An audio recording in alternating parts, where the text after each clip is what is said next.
우리나라에 앞서 미국 바이든 대통령은 스가 일본 총리와 회담을 했었죠. 때문에 이 두 정상의 만남은 어쩔 수 없이라도 비교가 될 겁니다. 우선 식사 쪽을 보면 스가 총리는 당시 오찬이나 만찬 없이 20분간 햄버거만 같이 논란이 일었죠. 한미 정상의 식사도 관심인데 청와대는 구체적인 사항은 논의 중으로 스가 총리의 사례에 준할 것이라고 전망을 했습니다. 회담 의제로는 동맹 강화와 협력 확대를 논의할 것이라는 백악관 발표처럼 우선 북핵 문제 등 안보 이슈가 다뤄질 겁니다. 중국 견제를 위해 한국의 쿼드 참여를 요구할지도 관심인데 청와대는 부분적으로 참여할 것이라는 일부 관측은 강하게 부인했습니다.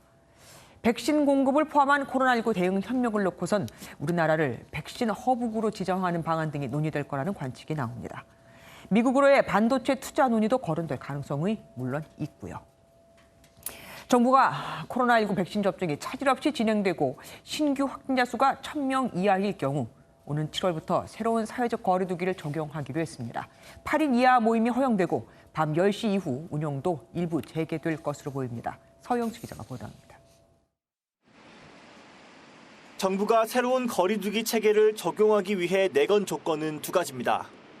6월 말까지 신규 확진자가 하루 평균 1,000명 이하로 통제돼야 하고 백신 접종 목표 1,200만 명을 달성해야 합니다. 유행이 안정적으로 통제되고 고령층의 예방접종이 순조롭게 진행되는 경우 코로나19의 위험도는 더욱 낮아지게 될 것입니다. 두 가지 조건이 충족되면 오는 7월부터는 새로운 사회적 거리두기 체계가 적용됩니다. 먼저 현재 5단계인 거리두기 단계를 4단계로 줄이고 단계별로 사적 모임 규모를 조정할 예정입니다.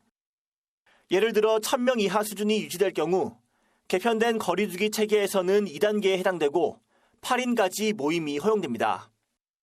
영화관과 PC방, 실내 체육시설 등 다중이용시설은 운영시간 제한이 사라지고 식당과 카페에서는 밤 12시까지 매장 내 취식이 가능해집니다. 5월 이동량이 증가할 가능성이 있지만 당국은 현 거리두기 수준을 3주 더 유지하기로 했습니다.